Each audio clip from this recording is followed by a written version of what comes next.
Welcome to the BusinessSpeak Podcast, where we take everything you need to know about being successful in business and make it easy to understand. Whether you're a longtime business owner, newer to this entrepreneur stuff, or hoping to run your own company in the future, you've come to the right place. Featuring your host, professional accountant and business guru, Mr. Chill. So relax and have some fun with us as we journey through Business Speak, the language of business, simplified. Well, hello everyone. Welcome to another episode of the Business Speak Podcast. I'm grateful that you're joining us. I am your host, Mr. Chill, and I have the opportunity of having a special guest with us today. I'd like to make him feel welcome. His name is Cam Rutten. Welcome to the podcast, Cam. Thanks, Corey. It's great to be here. Excited. You've given me lots of things to think about and digest, so hopefully we can impart some wisdom today. Well, I will hopefully ask you some good questions, and hopefully you'll be imparting some wisdom today. There we go. Now, before we get into the topic of what we're going to talk about today, I think it'd be good to give everyone a chance to get to know you a little bit. So I met Cam a little while ago at a networking event through a networking group called BNI, but you have, from what I can tell and from our conversations, you have done a lot of kind of everything.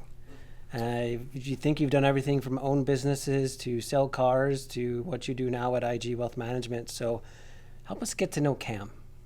For sure. You know, it has been a journey. I like a sponge have absorbed everything through it. But at the end of the day, it's sort of hospitality and helping people. So through university at Concordia, I was at Concordia University, or at that time Concordia College, and was working at Earls and really enjoyed that.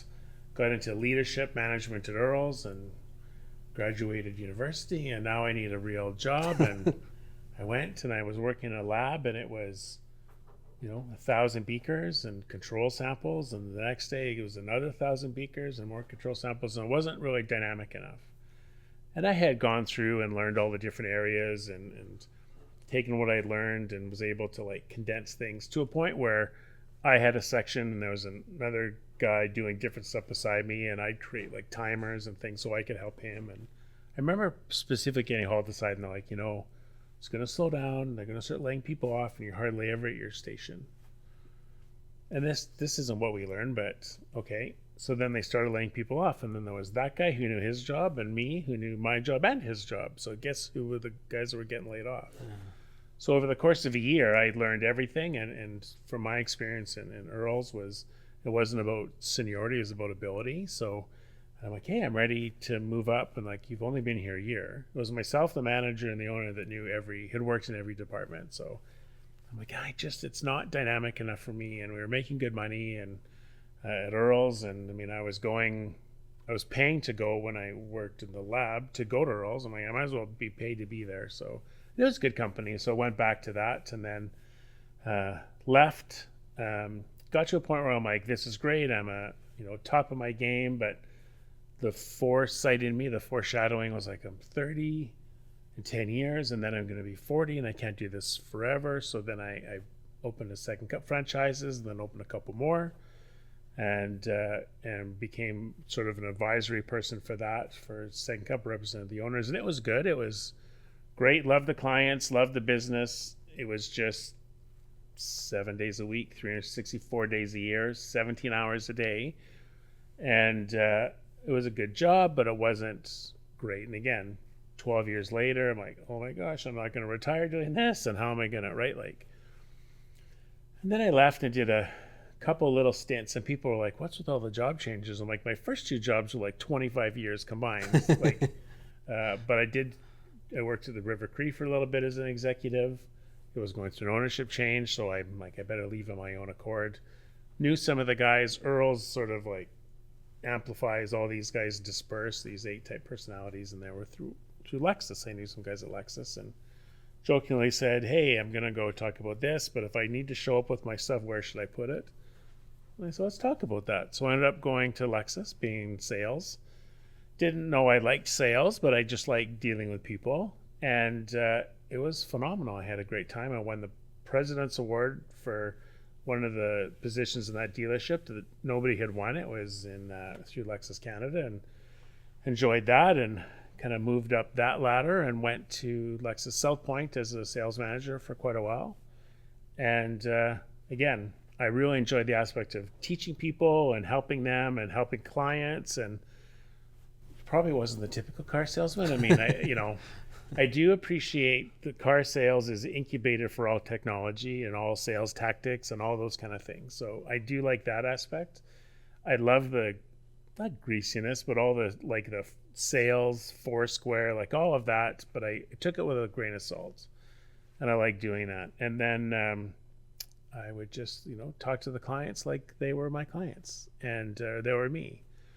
And one of the things I figured out and kind of carried forward, so then I left there for some reasons, I'm sure we'll touch into it, hit 50 and just needed to get into something that I could own and grow and build and not have to be there every day. Well, actually, I'll go through. So at that time with step parents, I had 5 elderly parents. So 5 people at the age of 80. My dad wasn't great health-wise, was living in Vernon, and I'm thinking, like, I'm going to have to, like, at some point maybe go live in Vernon for a couple months and help him out. He was on his own. And then it's like, hey, if I'm in this dealership, I can't be gone for 2 months, because there's not, you don't have a residual, you don't have anything. And the vice president of IG Wealth, I was an IG Wealth client. The vice president was coming through buying cars for me, and we started talking, and I'm like, I think I would like to do this. And I had kind of been through everything. I was the average client, right? I was, married, divorced, we had critical illness, we had elderly parents, young kids, understood what working was like and doing that. And I could empathize with my clients more so than somebody that hadn't been in that scenario. So I'm like, I should just do this. It was right around COVID. I'm like, worst case scenario, I can come back and sell cars. It's not the issue. So I left at the top of my game. I really enjoyed what I was doing. I wasn't actually working very hard. I was making good money. It was fun. But I just had a point in time when I'm like, what are the next 15, 20 years going to look like, or 10 or whatever? Like, you don't know. And so I decided to make the switch, and then went home and had that conversation. I kind of made the decision first, and then we had the conversation. But there was a point where it was like, I don't have to work Saturday.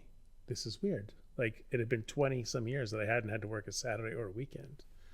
Like, this is how normal people live. Like, this is like, I was waiting for the shoe to drop and all kinds of stuff. But it really kind of, that was the incubator for where I'm at now. And a lot of things I've always said, I'm an average client. Like, I'm the average guy. So, and you go to a car dealership and there's a young kid trying to sell, somebody, a family, SUV. I'm like, well, you don't have kids. You don't understand it. And I said, you're not your client. Right? Boxing Day, for example, right? We'd have all these guys, and economy sucks and the weather sucks. And like, well, we have to be here because we're open. I said, go to Best Buy on Boxing Day and you tell me you think the economy sucks. I said, you're just in the wrong place. Like, if I didn't have to be here, would I be out shopping for a car this weekend? No, right? I wouldn't be.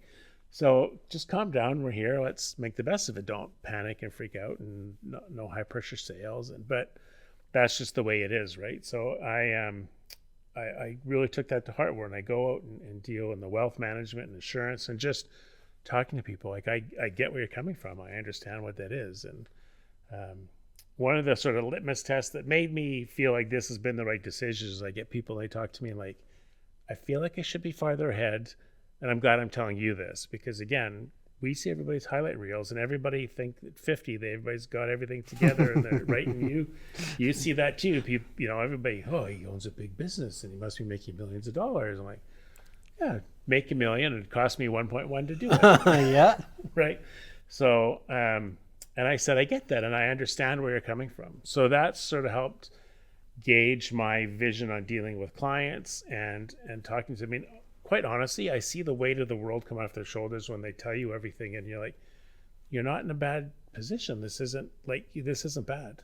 And I reflect on human nature lots, but most people, if I think of something and it's like the worst case scenario, we go right to the worst case scenario. It's like, I don't even want to know the answer because I know it's terrible. And once you kind of unpack that and you're supportive and go through it, and yeah, life's not bad. Things aren't bad, right? Like your whole life can be turned around by 3 shifts at Starbucks a week. Like it's not the end of the world where people have some real problems. And then they're just like, okay. Or they're like, 50 and my mortgage isn't paid off. I'm like, yeah, a lot of people don't have their mortgage paid off. As long as you don't owe double what your house is worth, things aren't terrible. Like you're not, and then they get that reassurance because nobody has that conversation with people like, oh, you're in that boat too? And then they're like, we just think we're on an island by ourselves, right? So, you deal with a lot of people and their business, but what percentage of your practice is like psychology and therapy, really, right? Sometimes it's just reassuring people just things are okay and they're not terrible because we're crisis managed or we're firemen for a lot of people, right? And a lot of business owners are firemen or family people, they put everybody else's fires, but nobody's there to help them put out their own fires. And they need that, right? Because it's just like, I don't want to deal with this anymore. And I equate everything really to the junk drawer in the house. Like nobody wants to unload the junk drawer because you're not going to get all that crap back in the junk drawer. So I'm not even going to deal with it. But we really need to start at some point dealing with the junk, right? Like a will is a big boy thing, right? Like I need to, but it's down the road or all those kind of stuff. So it's funny, those things. You reminded me of, I always thought it was interesting when I was in university. I had 2 different types of teachers throughout university. I had the teacher who had been teaching their whole career. They went right out of university themselves to being a teacher and have just done that whole life. And many were great, and I appreciated them. And then I had teachers who teaching was sort of like a side gig because by day they were in whatever industry they were in. And then they would just teach on the evenings or weekends or something. And I found that I related better to the teachers that weren't just teaching full time because they had what I'll call the real world experience. Right. So if I want to learn how to do accounting, I can learn how to do accounting from a theoretical perspective from a great professor, or I can learn how to do accounting from someone who does it 40 hours a week all the time and is now just teaching it on the side. Which one is going to be a little bit more easier to relate to, a little bit more easier to trust and be relevant? I always found I just sort of naturally drifted towards the ones that, were practicing what they taught. And so I feel like, and maybe this is why you and I hit it off so well, or one of many reasons, but I feel like all other things being equal, if you had an investment advisor, someone helping plan the wealth of your future, someone who's done that their whole life has lots of experience. That's great. But someone who's kind of lived every aspect of life that you're going to be helping them through, I feel like that's a lot easier and better to relate to. It is a little bit for sure. So, and this is 100% stereotypical, but probably pretty accurate. Like a lot of people in a bank or an institution have, they've worked their way up. They've done all the courses. There's CFPs or all kinds of stuff, but they've had a list of clients. They have 1,200 people they need to phone. They don't necessarily have a great relationship. And then it's a tiered model, right? So, start out young, you're starting making some money, you've got a mortgage, and they might try and put some money away, and they're doing all the right things, but don't really have a direction. And then they phone that person, and then okay, it's RSP season, and then that person either is not there or is moved up. Like it's a self-fulfilling prophecy. If they're good, they moved up. If they're bad, they moved out. But right. So, and you get people in that segment that don't have the same person consistently year over year and build a relationship and understand their goals and stuff. And then there's people like me who have been in a scenario, and we call it the eat what you kill, but like fluctuating incomes. And there's the realtors as an example, right? A realtor can make great money, but the stars can align and they can have $50,000 in their bank account and then not sell a house for 4 months. Well, somebody who's salaried doesn't understand the pressures that those people are under. It's not that they're not financially savvy. It's a little bit of a psychology behind it, right? So through all the networking experience and things, I got to know a bunch of realtors and understand that, and owning a business, a franchise and stuff, we understand that. So, what's going to make them sleep better nights?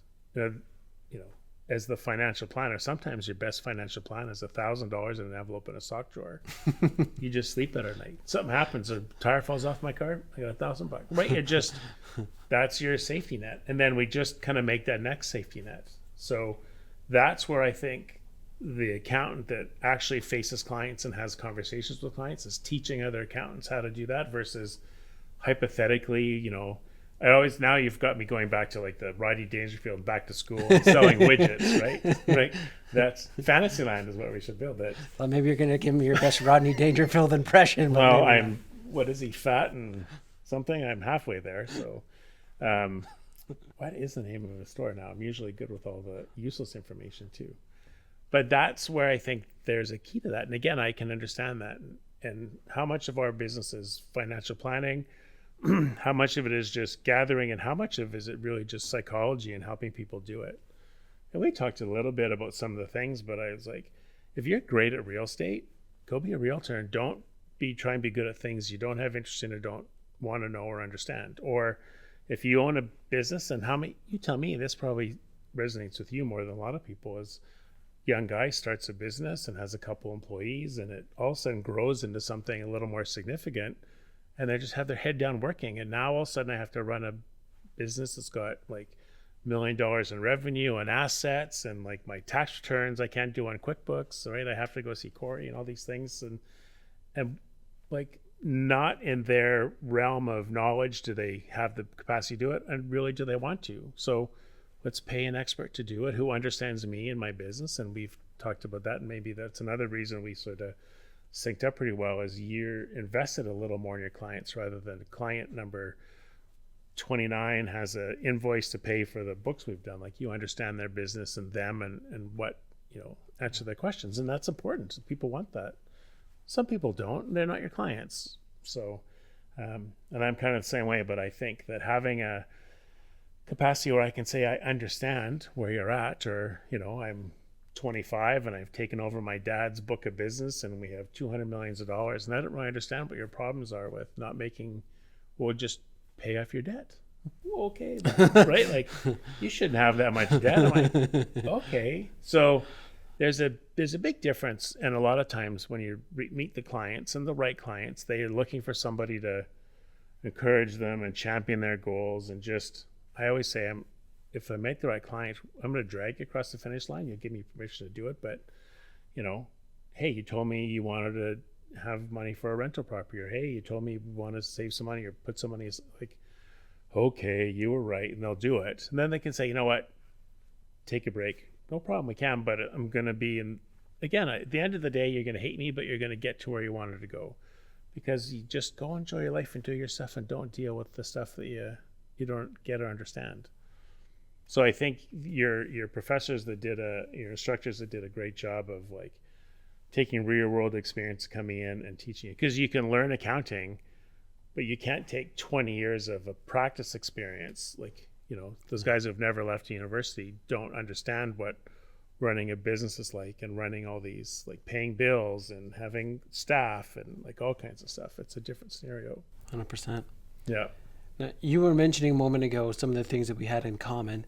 I think you and I have similar personalities, which could be really scary. But I think one of the things that also you and I have similar thing in, if you walk into our office, you will see two common themes among many. You will be surprised, hopefully in a good way, but surprised nonetheless with just how much Lego is all over our office. And we have people that sometimes affectionately call us that Lego accounting firm. I'll take it. And then the other one is penguins. And we have penguin logo, and our penguin shows up in like everything. And we got window decals, and everything we have has something to do with penguins. And so sometimes people are like, oh yeah, that's the penguin guy.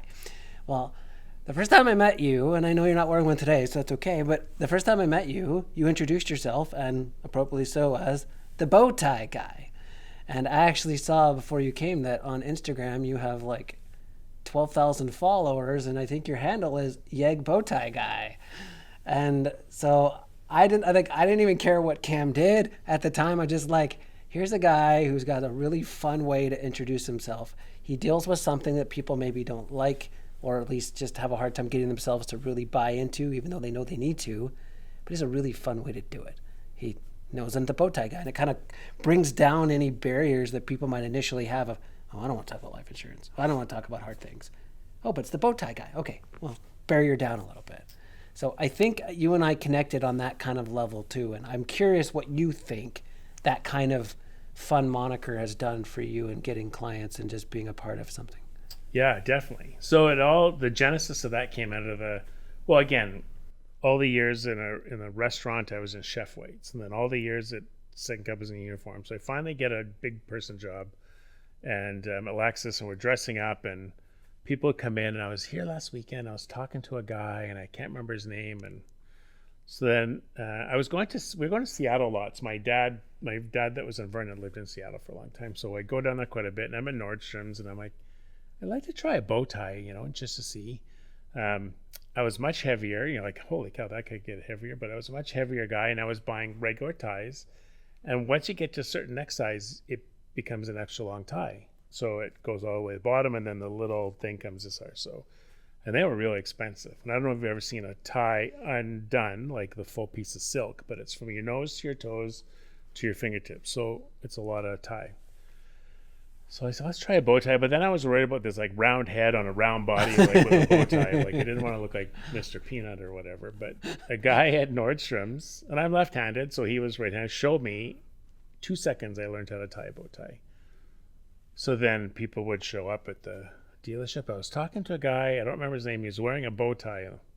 Oh, that's good. I know who that is. And I just kind of stuck with that. And that was a very simple thing, but you felt dressed up, but it wasn't ostentatious. It was like whimsical. Like it's sophisticated, but it's put together. Like it's not intimidating. The only thing I found, you can't wear it to a funeral because it's whimsical. That's the one thing. But you can kind of wear it with jeans, whatever. And so I knew today we'd be rolling up our sleeves and working hard at this. So no bow tie today. But normally I'm in a bow tie. But I enjoy getting dressed up and being a professional and doing my things. And it's funny when you go do stuff. If you have to go to the bank and you kind of dress up, you get all kinds of stuff done. I was just about to go away. The lens popped out of my sunglasses, and I was just sports coat on, shirt, bow tie going up. Can you fix this for me? Like a little, yeah, no problem. Fixed it. Not a client there. Just walked by a glass place. They fixed it.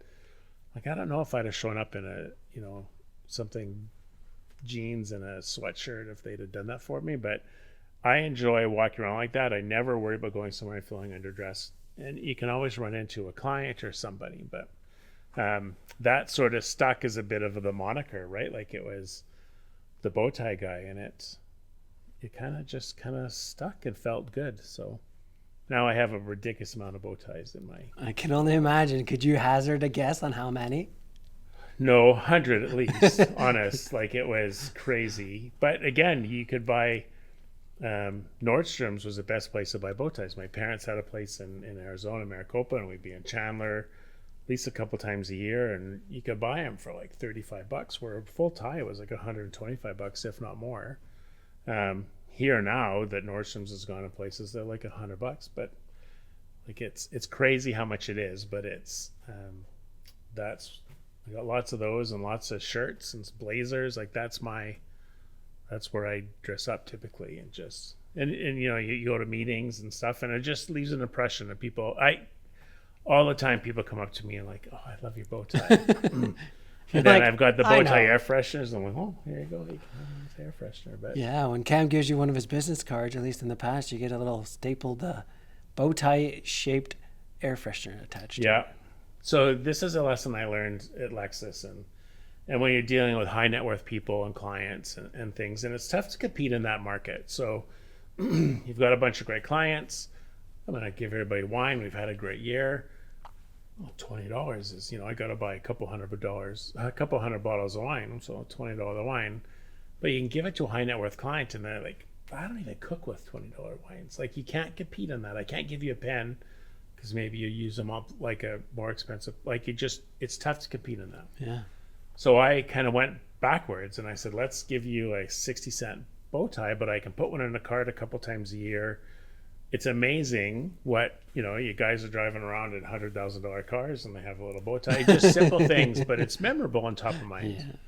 And I do another thing with washer fluid again, like just drop it off at clients' places in the spring. It's consumable. It's not like a souvenir that's going to hang around the house. And no matter how many millions of dollars you have in the bank, nobody wants to pay $5 for washer fluid. So it's just one of those things. But I live on that way. Like, again, it's about not driving a Maserati or, $1,000 or a couple $1,000 suits, and you relate to a lot more people. Like, the world, there's a lot more people in that realm than everybody fighting over those kind of whales, right? And it's just, I can't hide those things. I don't want to be somebody I'm not. That's who I am. So that's why maybe I resonate with my clients so well.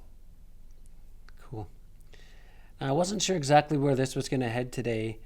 I'm bringing you on, knowing that you are a kind of a wealth, like as you described before we started, like a holistic wealth planner.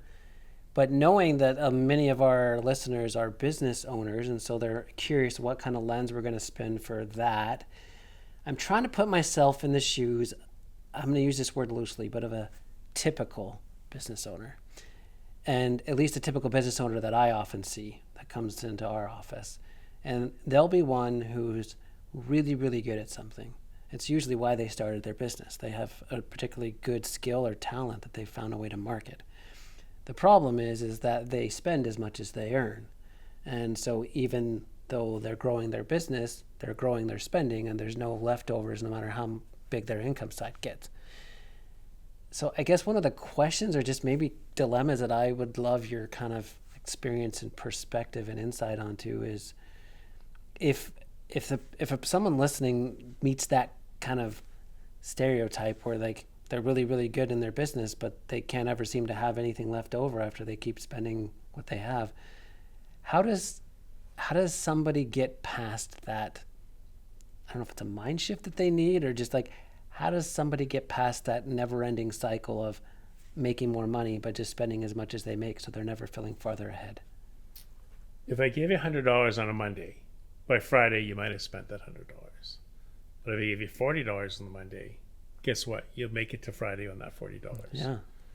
So that simplifies the whole thing, but let's get a little bit bigger than that. So what we do with a lot of clients, there's a lot of facets to what you said, but the one thing in terms of where I think the psychology and people are on that treadmill of just paying, and then there's like, I'll take whatever's left in the month, and that doesn't necessarily happen, or people don't even know, like there might be a bunch of little holes in the basket and don't really know where to, plug it up. So one of the things I say is, let's take some money, pay yourself, pay a bill, put it in. I've got it. It's out of sight, out of mind. If you need it, it's that $100. If you need it, you can have it, but it's like the next day. So talked about realtors, right? 4 houses sell. I got $40,000 in my bank account. I go to Costco and there's hot tubs on sale. Like, I love hot tubs. I got $40,000 in my bank account. I'm buying a hot tub. Okay, next 3 months they don't sell any homes, and now you're just sitting in your hot tub worrying about what you're going to do. So in this scenario, I would have the money, and you'd phone Cam and, hey Cam, the hot tubs are on sale. I need some of my money. No problem, Corey. Love hot tubs. I'm going to be the first guy to come over for the hot tub party. What about that rental property you're saving up for? What about that vacation or that trip fund or whatever? And they're like, you're right. I won't do it. More often they'll be like I had a client, I need $1,000. Something happened with the car. I wasn't sure. No, you know what? Never mind. I'll figure it out. And I'm like, you can have your money. It's not locked away, but it's just a day away. It's a business day away. But the psychology of like, I'll just figure it out. People will figure it out. Because if it's there, you're going to spend it. So it's the $100 in the Monday versus the 40. So that's one of the scenarios. And then the other scenario with a business is really about this is where you and I team up, is get that money out tax efficiently, right? So you hear some people when they get like a shoebox bookkeeper and don't pay yourself anything, you got to make no money, pay no taxes. I'm like, well, that can be detrimental moving forward, right? Oh, I need a mortgage or whatever. Yeah. So no, or let's utilize the things that are in place. This isn't smoke and mirrors. The tax code is really thick, but it has provisions for guys that take money out tax efficiently. But how are you supposed to know that? You work every day in your business, and then you got to take your kids to hockey and to dance, and they change so often. Just hire a professional. Do you like reading tax code? Yeah, unfortunately, we're kind of weird like that. Does that business owner? No. So I think as a business owner, I would say, just be very open and honest with your trusted professionals. This is what I want to do. This is what's important to me, and these are the things that I need to accomplish. And then we can find ways around that, right? But I think as a business owner, and this is very typical in Alberta, right? You just started something, it's become really big, and you see all your friends have boats and all the toys, but there's different ways to do things, right? And you see a lot of those businesses, and we see them, as soon as the tap not turns off, just slows a little, right? As soon as the revenue, the continuous, there's a little hiccup, then all of a sudden things are precarious, where it's the other way where, I sleep better at night knowing I have that $1,000 in the thing, or I know I've got $100,000 here, or I've got,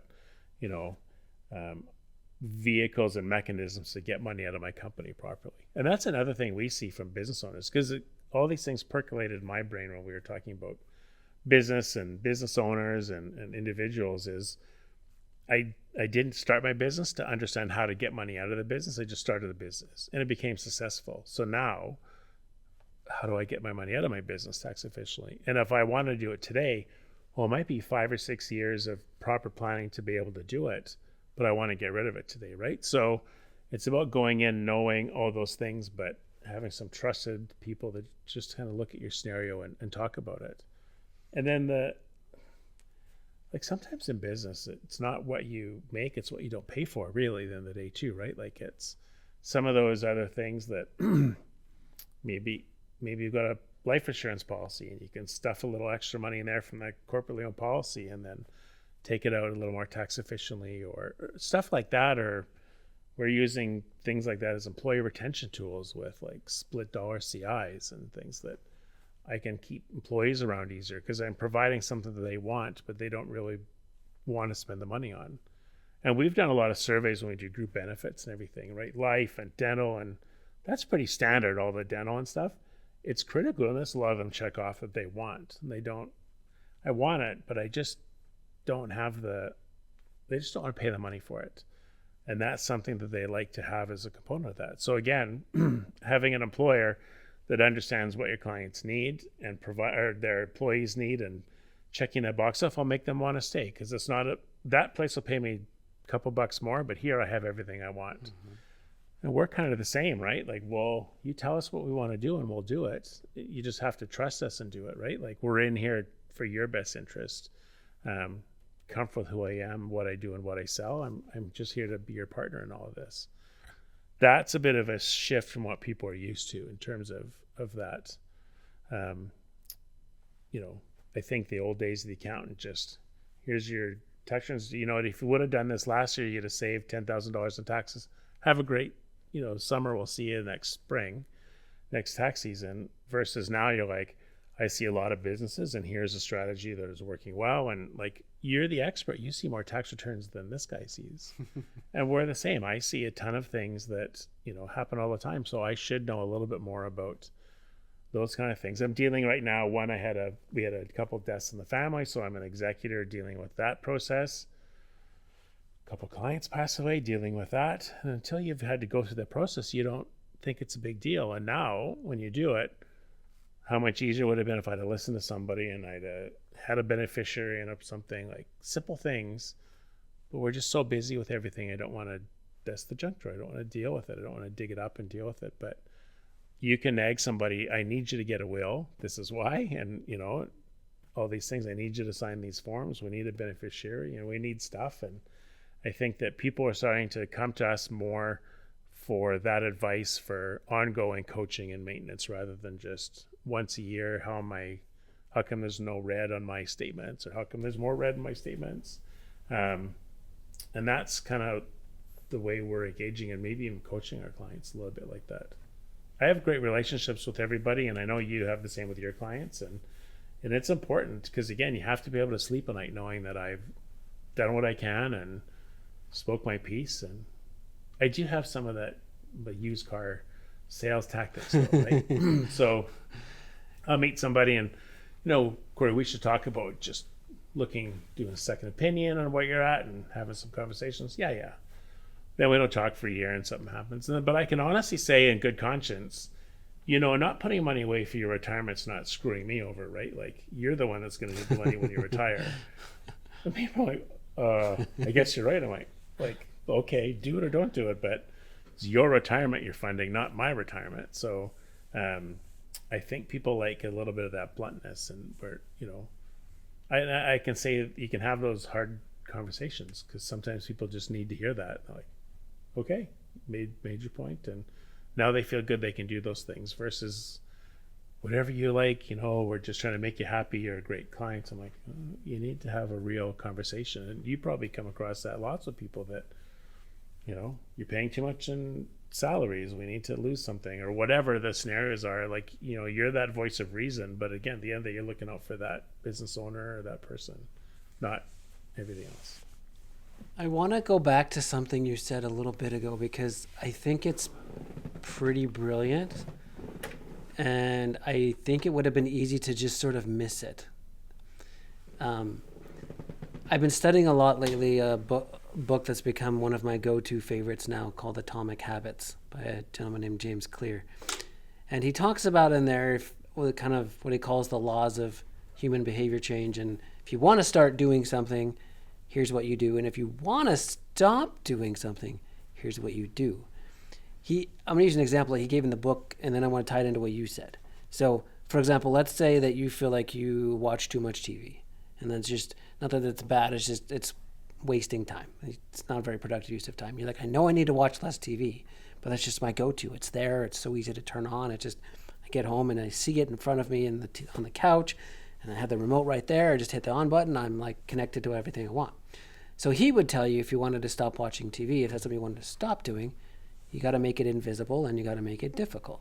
And so he would tell you, put the remote in a place that is not like front of sight. And perhaps actually the last time you watch TV, unplug the TV, move it to another location so it's out of sight, and it also requires effort if you do want to watch it again, because then you got to go get it, put it back where it goes, plug it in, and then find the remote to turn it on. It's like just the simple act of making it invisible and making it a little extra difficult. You'd be surprised how much less TV you'd watch. When I asked you what would you recommend to a business owner who feels like they always are spending everything they're earning and they never have any leftovers, what I heard you say was, I invite them to give me a portion of the $100. I'll give it back to them if they ask for it, but they have to ask for it, and it's 1 day turnaround time. So what I see you doing is effectively the same thing, which you're making it invisible because they don't see the money. Like most of the time, they don't even remember they have it because it's out of sight, out of mind, like you said.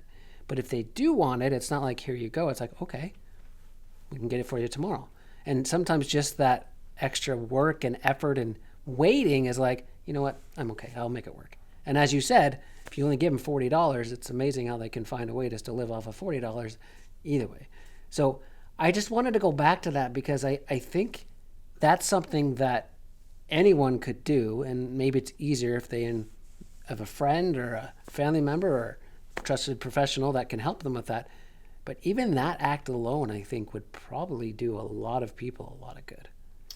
Yeah, we did go by it. It's something really quick, but it is really important. It's just a really simple thing. So a lot of people, our business is rife with acronyms. So if I keep barfing out acronyms, stop me. Okay. But people pack lots, so pre-authorized contributions just creates a bill payment. So talking with my hands, the scenario, but people will think, well, somebody told me I need $2 million to retire. What's $200 a month going to do? So I always say we're leaving England on a boat, and we got a couple little changes now. We're going to end up in Miami or Newfoundland. Yeah. And once you're in Newfoundland, it's very expensive to get in, but it's amazing how that works. And it's just a bit of that habit. Two misconceptions I come across. One, my money's locked away. I want to have access to it. Well, it's never locked away. Some of it's more convenient to get at than it isn't, but it's your money if you need it. You can never not, like, some of it's really locked away, but we do that by choice. But if you need it, you need it. I mean, things come up and people need stuff. That happens all the time. So don't feel bad about getting it. It's nice to have it kind of like at an arm's length a bit, but like, don't phone me from the grocery store if you need money. But if something happened and the furnace went and I didn't expect to have to spend $7,500, like, you've got it. You can have it. That's what it's for. It's your money. Don't go without heat. So we create those little mind shifts. And then there's another scenario versus financial planning theory and financial planning reality. And this where I think a lot of the business owners will hit. So clients got $10,000 of credit card debt. and he comes to me and says, I want to start investing $2,000 a month. Well, in theory, you need to pay off your debt before you invest anything. In reality, I said, I will take your $2,000 a month, and then in 10 months, I'm going to give you $10,000 to go pay off your debt. Now for 1 month, you have no debt and $10,000 in the bank. And then we'll do it again, and hopefully we're not back up to $10,000 in debt, but this guy's 50, and that's his habit, and it's tough to break those habits. So we do it again. Now I got $20,000 and no debt. Like, it just, I don't know. You sleep better at night knowing that people can get ahead a little bit. Like, they've kind of come to be okay with that kind of debt.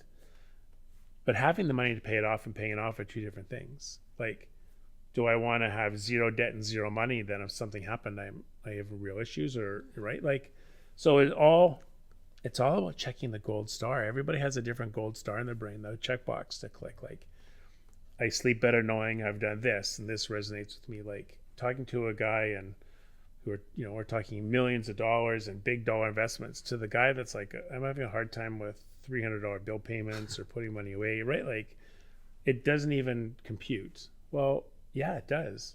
I use this site. There's a lot of sites, but this one is called Get Smarter About Money, and it's a Government of Ontario sponsored website. And it asks all the dumb questions about money, or answers, all the dumb questions. There's quizzes. What's your spending habits like a calculator and all kinds of stuff. And the one I show a lot of people is the compound interest calculator. Mm-hmm. And I said, yeah, $2,500, $50 a week. Here's X number of dollars. And they're like, and then they start seeing that $50 a week or bi-weekly or a month or the 100, like, once they start seeing that success a little bit, then they're like, hey, we'll try 125. And they keep moving it up. That's simplified. But I have a lot of clients in the car business, and they make good money, fluctuating incomes, real estate fluctuating. And I get this call almost every November. It's going to slow down. December, January, I need to reduce my contributions. So tell you what, let's keep the contributions the same. If you need the money, I'll give it back to you. But if I stop it, you're going to spend that money. Now I'm going to have $100 in my pocket. So let's say they're putting $2,000 a month away, just so I can pick some easy numbers. If I said, let's drop it to $1,000, guess what? You'll spend that $1,000 that's in your bank account. But if I keep the $2,000, you needed some back, I'd give it to you. Now, one of those clients, I have like 10 of them, have had phoned me this Christmas or over the slow period to need the money back. Not one.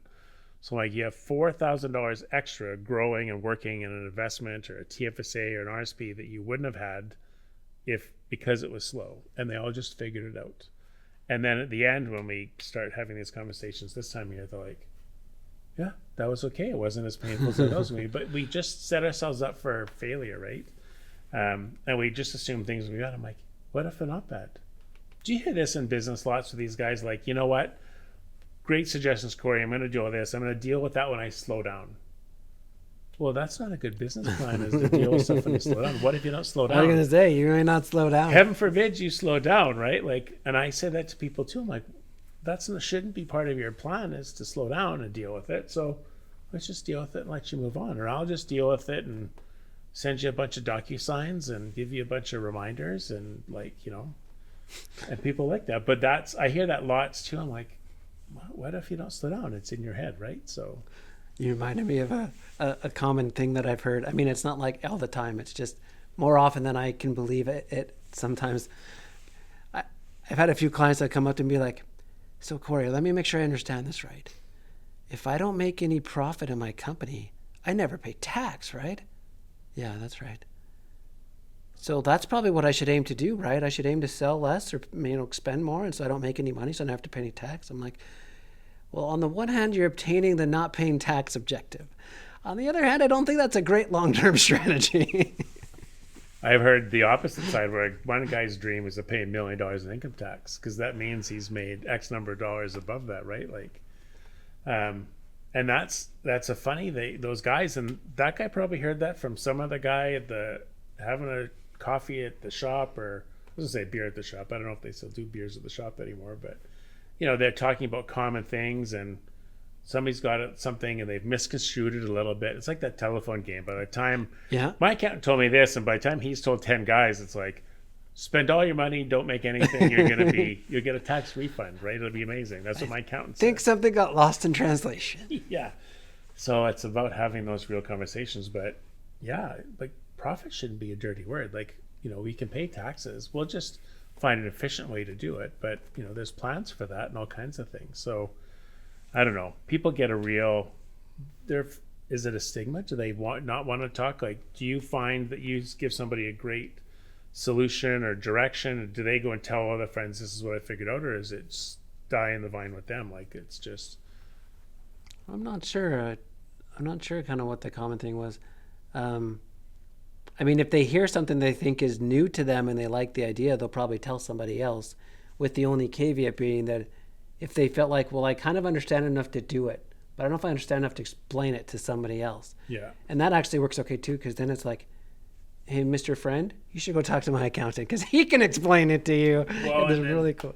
Not everybody's apples to apples. Things can look very similar, but everybody has a different scenario, right? Like, yeah, my wife's got a pension and these guys don't. So he's like all kinds of stuff. There's lots of scenarios and people have a really different financial picture and business structure and all kinds of things, right? Like we all see what we see from the outside, I think.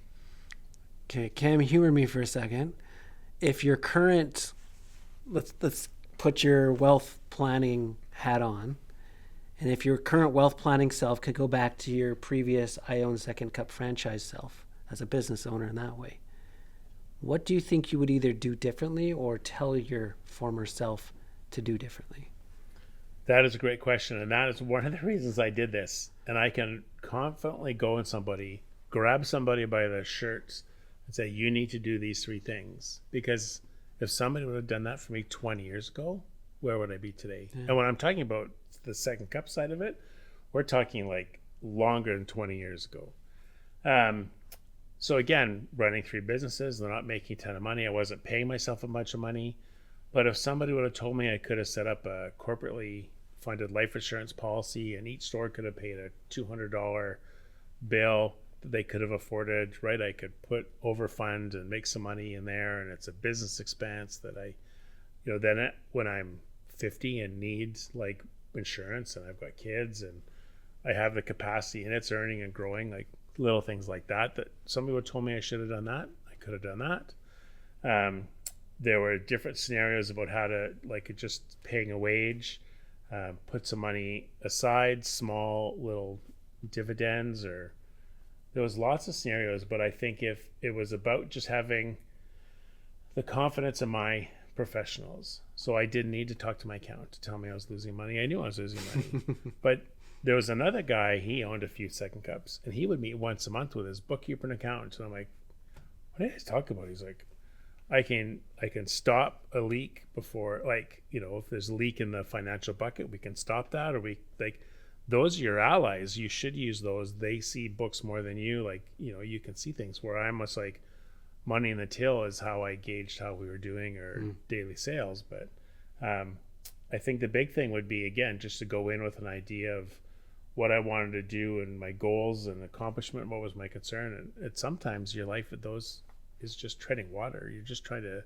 stay afloat. Well, that's not really good. Like you said, if I did make as much money, I wouldn't pay as much taxes and whatever. If I made twice as much money, there's a kind of a point where there's extra labor and it's diminishing returns. So I think you should understand your business a little bit better. And again, you got to look out for yourself at the end of the day. Like those companies don't, I don't know. I really struggled at the end because, again, we were selling them. We weren't making tons of money. We weren't losing a bunch of money, but guys were walking away from stores because, again, the franchise, you're kind of their friend when you get into it, but you're just selling real estate and things. It's not like a lot of businesses. If you're the owner, if you're the brains of the operation, like an accounting firm, I guess you could probably sell some clients, but at the end of the day, it's the accountant. If I'm not an accountant, I can't own an accounting firm. So my father was a manufacturer's agent for clothing, and he had been in it for a long time, had some great lines, but those weren't his lines to sell, so he couldn't sell his business in those lines because when he quit, they went to the next best sales guy out there, not to whoever he had. So he worked so hard to build this business that had no actual value at the end because I could sell you this marketing company, but it didn't come with like, you weren't selling Lululemon or you weren't selling whichever. Yeah. So I think as a business owner, just to go in and utilize your professionals, you're kind of paying for it anyways. Like, don't be afraid to ask the tough questions to get the tough answers. But you have to understand what you like doing and what's important. Is working 7 days a week, 17 hours a day, what you want to do, or do you like all those kind of things? Now, from a financial thing, I guess I'd have bought more Apple stocks and those kind of things. I had to go back. But ultimately, it's about creating some of those habits. Here's something that's really changed, though. So we're dealing with lots of people our age, and they have kids, and Corey, here your son's got his first job. That's so cute. Yeah, his first job. He's doing really well. A lot of these people's kids are 18, living at home, graduate high school, kind of going to go to university next year, have a job, not paying rent, an older car, mom's paying the insurance. I'm like, your kid's making $40,000 a year, right? And the look in their face, like, what? I'm like, well, if they make $20 an hour and overtime and no expenses, like, I remember my first job was like $4 an hour, and you couldn't really get in much trouble at $4 an hour, and it kind of was. But at 40,000, you can either dig a giant hole, or you can get out of where you can't get out of, or you can sort of set yourself up properly, right? And the temperature now these days is for you to be able to live at home till you're 23 and go to university and save some money and things. And university is expensive, but that's where I think it's important that we empower that. And I noticed you've got a finance and money and youth book in your office, which I'm passionate about and hand that out everywhere I go, because again, it should be money in young adults or money in adults, because a lot of people don't understand some of those things. And that's our goal, is to teach people how to kind of deal with it. Start with the $40 and the $100. And it's just getting into things that, again, make them sleep at night. Some people have some really weird scenarios about money, or I've got a big inheritance coming, I don't have to worry about it, or all kinds of stuff. But I don't know. I like digging into the meat and finding out what makes people happy. And again, that my gold star is just seeing them like, oh, glad I'm telling you this. Like, I sold my house and I've got a couple $100,000 in my checking account. I'm like, the difference between a checking account and like a TFSA or high interest savings account or whatever could be like percentages, not points of percentages. I'm like, 5 years at 6% is way different than like 10 years at 0.4%. So, but how would you expect them to know all that? Like, and even the guy at the bank, there's so many things to talk about people.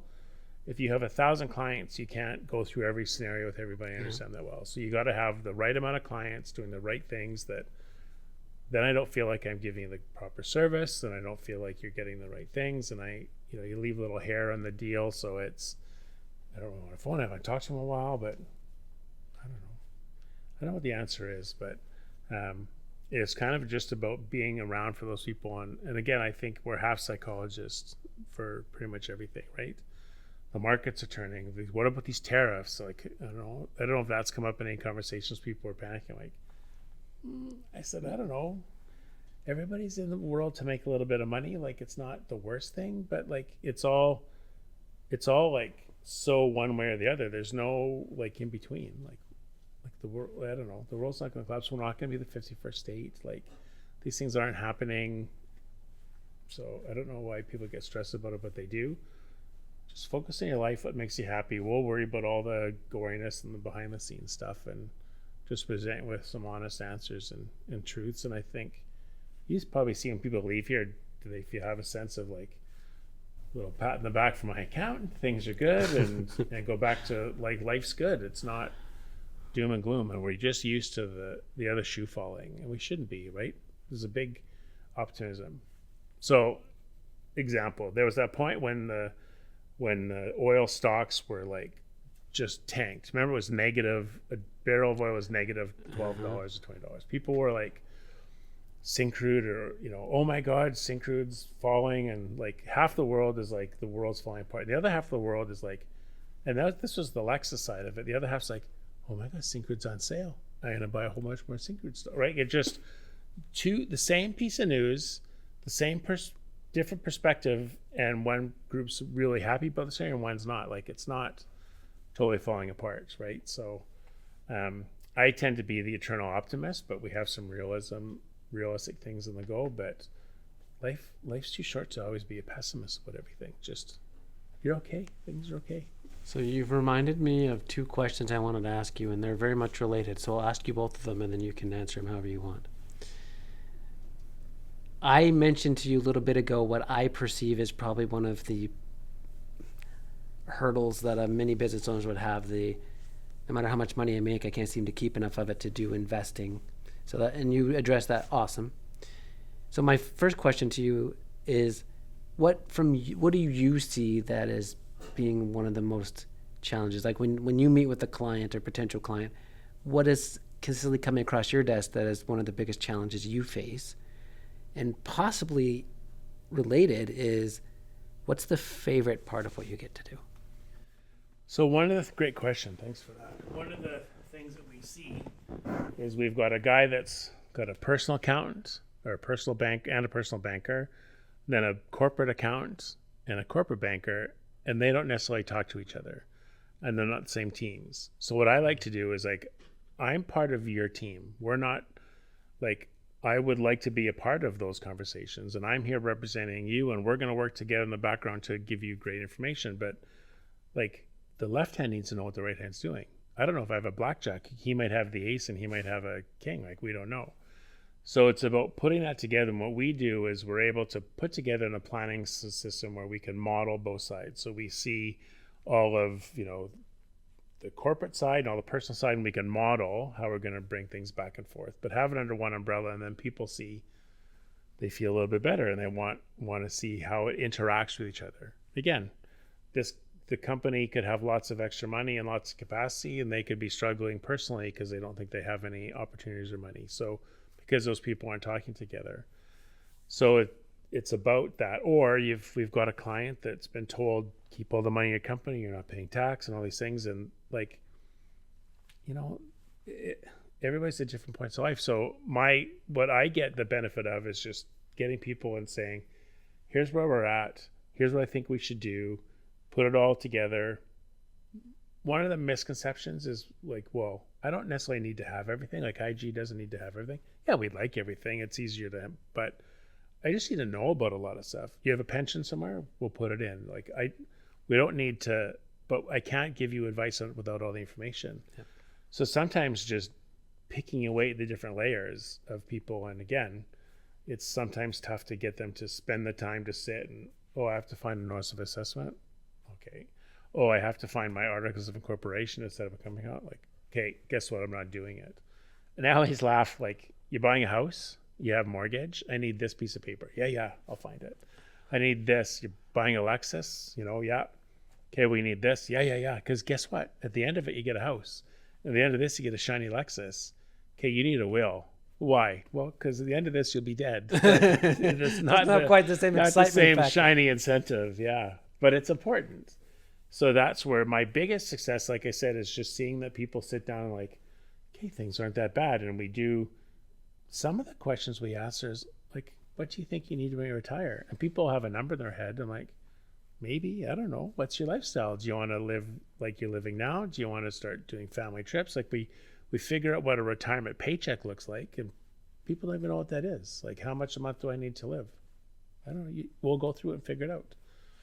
And when we work on those numbers, there's some people that get things so granular. Like, I don't need, Corey, I think you have to cut your cell phone bill by $50 a month. Like, we don't need to be that granular. You tell me the nut. You tell me how much money you need every month. And looking at me, you can tell this, I believe this should be true. But if my financial diet doesn't include chicken wings and Coors Light and Clamato, you're not going to stick I'm to not it. sticking to it. Yeah. So it needs to include that. And it needs to include a trip once a year. It needs, like, you tell me what we need and we'll fund for that, and we'll solve for that solution. And then we can have some variations. One of the really cool things we do is we put it all together, and there's some questions. What's your willingness to struggle a little bit now to pay dividends later, or increase saving? Like, and again, they'll say, well, no, this is so, like, it's that little calculator. Well, what if we move this up a little bit? Like, oh my God, like, that's amazing, right? Like, how much it changes. And we have couple types of people. There's the people that like to see the graphs and the color, and we do this change, and then it shows the impact, with advice and without advice. or there's the people that we can drill down on a system and like go granular to spreadsheets and just, again, however people like to have that information processed to them. But it's about just seeing people like, I have a plan, we're here now. This is retirement. I don't need to know a date and time and a place. We just need to know we're in the same direction, and we'll get there. Go do your thing, and we'll revisit this. And as we get closer, we'll narrow it down. But things are okay. We're on track. And that usually is typically the case for a lot of people. I don't get a lot of people that are desperate and dire, but they just don't see the solution. It could be right in front of them. Well, I can't touch that. That's the company's money. Or, I don't know, maybe you deserve it. I don't know. Or vice versa. Maybe I can't afford to buy that, and we can, here's a rental property. Here's what happens. And here's what happens when you sell that in 20 years or 10 years. Like, that's how you're going to fund a retirement. You're going to pay this house off and not have enough money. Well, here's $400,000 you're going to put into a retirement thing. So it's really just cutting down all the trees and just letting people see the path a little bit. And again, it doesn't have to be the perfectly paved path, because ours is called a living plan. It's living because it changes. Yep. Oh, you have a kid, that changes your plan. Oh, business is going well and you got to double your production or 2 locations, or like, things change. It's not carved in stone. That's why we don't carve these things in stone. So well, we solve for the worst case, we solve for the best case, and as long as we live in that somewhere, I think we're okay. We're doing all right. So I don't know. I just think a lot of people need to have a picture painted and somebody else to reaffirm their beliefs that we're doing okay, right? Because I don't know. And you ask people, like, what do you think you need to retire? Most people don't have an idea. Like, I don't know. I have CPP, I guess. Well, how much is that? I don't know. Right? Like, so we put all that together. Like, we'll have your house paid off in this year, and we'll have all these things. And, okay, you really only need this much money a year or a month. Like, well, that's not terrible. I'm like, no, it's not terrible. So I see the biggest reward thing for me is you see people kind of get that relief, then they start making loftier goals. Well, I'd like to save some money for college, or okay, well, another few $100s here or there, $1,000 we can start planning for, our retirement home, or it's a vacation property now, and we'll downsize when we're 70. We want to live in Vancouver Island or something. So then they can start planning. Again, they're treading water up until now. We're not planning to do anything. We're just dealing with it day by day, hoping that the furnace lasts through the next little cold snap. We're hoping the wind's not blowing things off my roof of my house, like all those things. And I'm like, what? It wouldn't be great, but I'd be okay if my furnace quit today. Like, I could fix it. It's not an issue. We're okay. Life's good. So that's the thing. We have so many opportunities where people are calling us to sell something. I remember selling my second cup, and a guy could have walked in and solved every one of my problems. And I was just so tired of being solicited to just be like, beat it. Don't even talk to me. And that's the same thing. I said, there's no scam in all these things. Like, we honestly want to help people and do it. Yeah, we get compensated for it. Our performance is based on performance. But what really pisses a lot of people off is they find out they're paying for the service at another institution and not getting that service, but you're making those payments. Like, how much are your fees? How much are you paying now? Well, I don't know. What do you kind of care, right? But we show them where they're paying it, and if it's hidden and not transparent, and then people get upset, like, oh my God, for all these years I paid for some financial advice or paid fees and not had that. Do you get a lot of those client focus reforms? We've got that new thing out. So on statements, it shows not just a percentage, but an annual tally of what people pay on fees. And people were freaking out because they were paying a lot at the bank. I'm like, I'm paying this much money, and that guy didn't even know my name. Happens lots. I sort of have 3 questions that I talk to clients about. I said, there's 3 questions that you should know. Do you know the person's name at the bank? Does that person know your name? And do you know how your money's doing? If you can't answer 2 of those 3, but most people can't answer all 3 of those. Yeah. I'm like, you should. That's important. It's an important thing. Why wouldn't you want to know how things are doing? So you kind of just answered one of the last questions I'm going to ask you, which is, we can hope that you being on this podcast and you sharing the thoughts that you have and experience you have will net more clients to you. But let's assume that not everyone is going to be able to use you, or you may not be the right fit for everyone. But if someone's looking to start this process and they're looking for a professional like yourself to help them, how can they gauge, what questions should they be asking? You might have just sort of answered it, but what questions should they be asking? How can they make sure that the person they're potentially going to align with is actually a good fit? When you start talking to people, there's that natural, and they lean in and they're like, tell me more, versus like they're getting sold to. And this is all about relationship, right? You have to feel comfortable with that is. And once you feel comfortable, then, it's about, do you want to have a look at where you're at? And it sounds so cheesy, but, we really should have a second opinion on how you're doing or what you're doing, or start consolidating things, or things have changed. Because I started meeting this guy. I was a single guy, and now I'm married and have kids, and I haven't thought about RESPs, and I haven't thought about stuff because nobody's ever brought it up or they don't know. So I think if you're just uncertain, if you can't answer those questions, it may be worthwhile just having a conversation with somebody. And again, if you want to just kind of take charge and get a little more actively involved in what you're doing, or if you just want to have somebody totally do it for you, we'll find the right fit. But usually this happens for a couple reasons. Like the market's taking a downturn, they're panicking, they phone the guy, and there's a different name in their statement. Now my guy, what happened to Steve? Steve who? Well, they can't get a hold of him. And I don't mean to pick on banks, but it's kind of the same thing.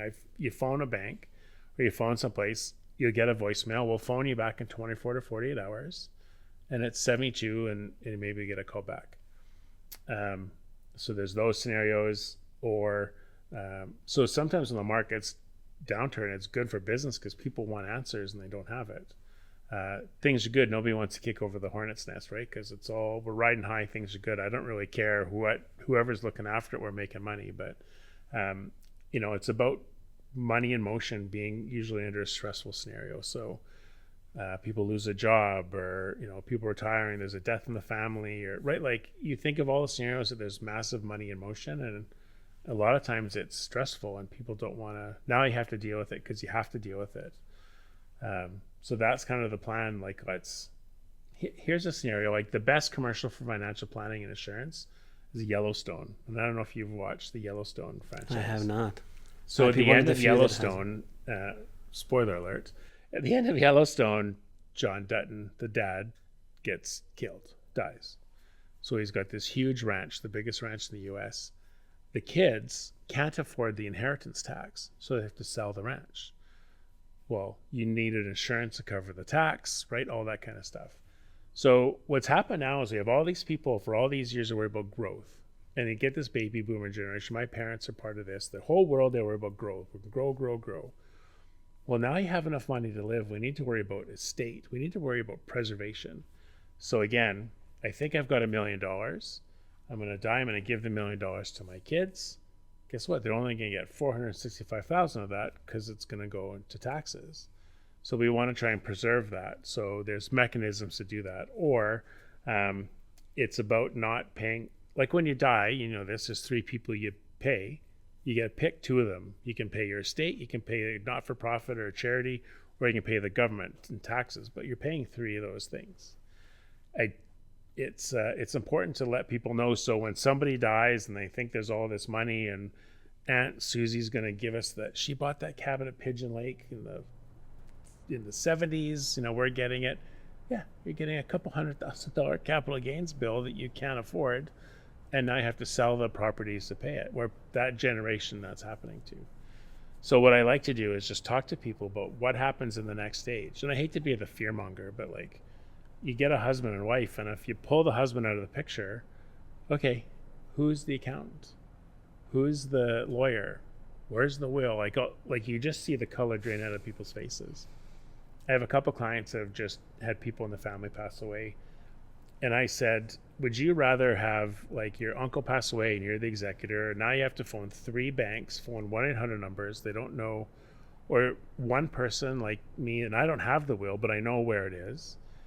We've maybe done a review depending on your level of involvement, but I know the family, I will be at the house. I know, like, I can help quarterback all of that. You have one person that you can relate to versus 3 1-800 numbers. You have no idea and they don't know, and it's an awful scenario. So that's sort of where the value of advice and that is. So if somebody's considering, I've got elderly parents, we need to start downsizing, or we're going to sell a home and have some money, what are we going to do with it? Like, these are all questions that you need answered instead of just kind of making some mistakes and not ever be able to recoup it. And we can model mistakes. So we can take 5 scenarios and model them over 5 or 10 or 20 years versus like, here's 5 scenarios, pick one. And then 5 years from now, oh yeah, that wasn't the right scenario. You picked the wrong one. Like, there's no going back. So it's about creating possibilities and opportunities. But I really think now we're going to start seeing, I've got elderly parents and a young kid I'm looking after. Like, they're almost as, there's big scenarios. And you have to have some real conversations with people, right? Like, everything's okay till it's not okay. So that's the big goal. If somebody is just considering, if you have a friend whose parent passed away, like they didn't like all the stuff that you have to do, or somebody's gotten a critical illness, or just a scenario that happens, like what if, have that conversation, right? And the nice thing about IG Wealth, the nice thing about some of the other brokers, but us specifically, is we can sell lots of different products. You're not married to CIBC products from CIBC. You're not married to, some people can only sell their product. We can look at lots of stuff. We can hold lots of things. So our job isn't buying and selling stuff just to generate commissions. Those days have kind of gone. It's about making sure we just account for everything, have it, and have it part of the plan. So, and it's intergenerational wealth and wealth transfer right now is the big thing. So if I had a soapbox, it'd be critical illness insurance. It would be a will. It would be, some estate sort of preparation, because a lot of it's easy to do in your own steam, and just a financial review and to look at what you're doing. You remind me of one last thing, and then we'll wrap up. Before we started the recording, you mentioned that you had recently got a new designation that has to do with philanthropy. Can you just talk through that for a second? Yeah, for sure. So it is about philanthropy, giving to charities. So, people have to Google philanthropy and donating money. So here's a couple scenarios, and these are just real high level examples. But family's got some wealth, has $1 million. They want to give it to their kids. But after tax and all of that, it could be $500,000 or less.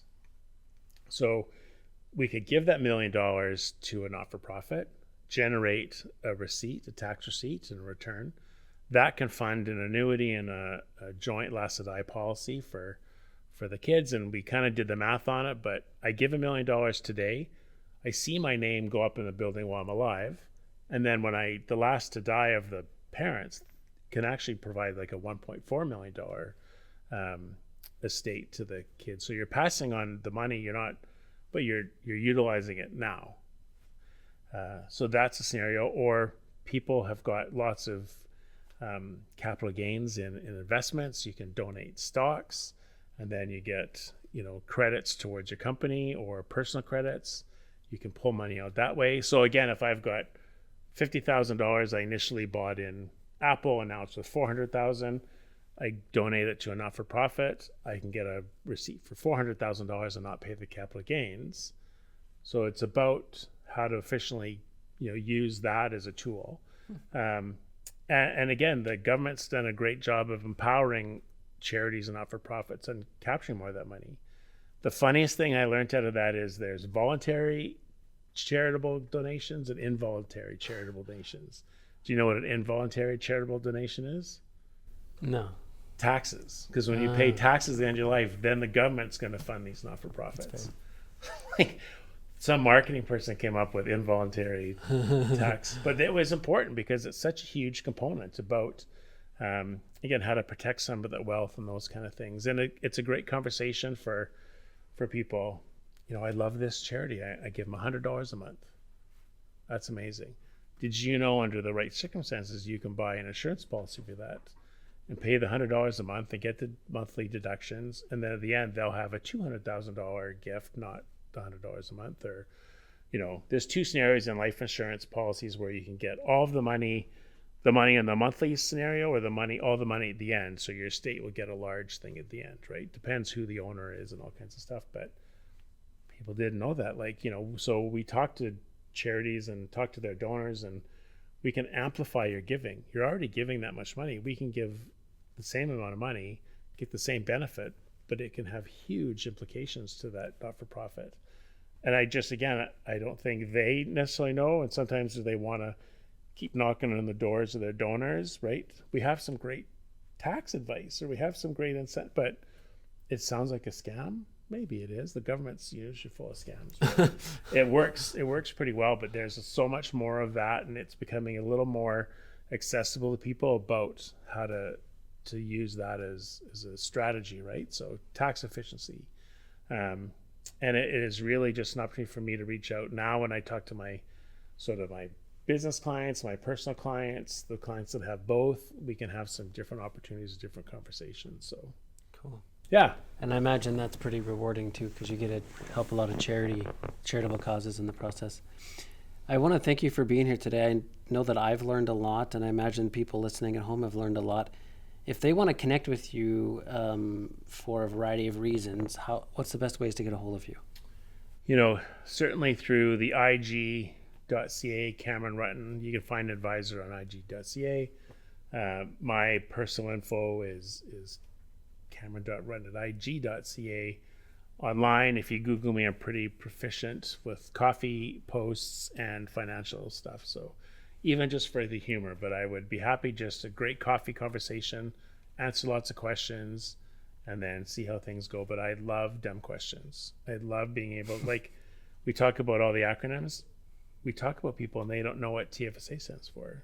Your TFSA, your RSP, your RIF, you got a LIF, you got all these things. And you can just see it. I'm like, you can ask me a dumb question, because normally I'm wearing a bow tie, and bow ties, when people would come in, and I knew the answer most of the time, but a guy who's trying to buy a Lexus, and here's the thing with luxury cars, and any car, like a Porsche, all those things, that guy might have saved up his whole life to buy that car. So he's watched every review, he's watched every video, he knows every spec, right? So they come in, and what's the horsepower, and what's this? I'm like, dude, I'm wearing a bow tie, man. What do you think I know about horsepower? And this is kind of the same. I'll tell you right now, I don't know some of the answers, but I will find out the answers for you. I'm the guy that's going to sit and hold an insurance company for a couple hours. But that's where we're going to have an honest conversation. You don't want somebody that knows everything, I don't think, right? I'm the general practitioner. You break your arm, you can come in, I can fix your arm. You don't want me drilling your head to get a brain tumor out. We have people that drill in your heads for brain tumors, like specialists. Financial, I'm sure there's a lot of different scenarios in some sort of accounting too. You've got guys that fisheries and farmland transfers. Not everybody does one or the other every day, so we've got some specialists. But yep. I would say any of those things, or just you'll see me hanging out at most coffee shops. You can come bug me. Well, cool. Well, I invite you all to do that. I want to thank Cameron Rutten for being on our show today. Thank you for watching, everyone. Have a great day.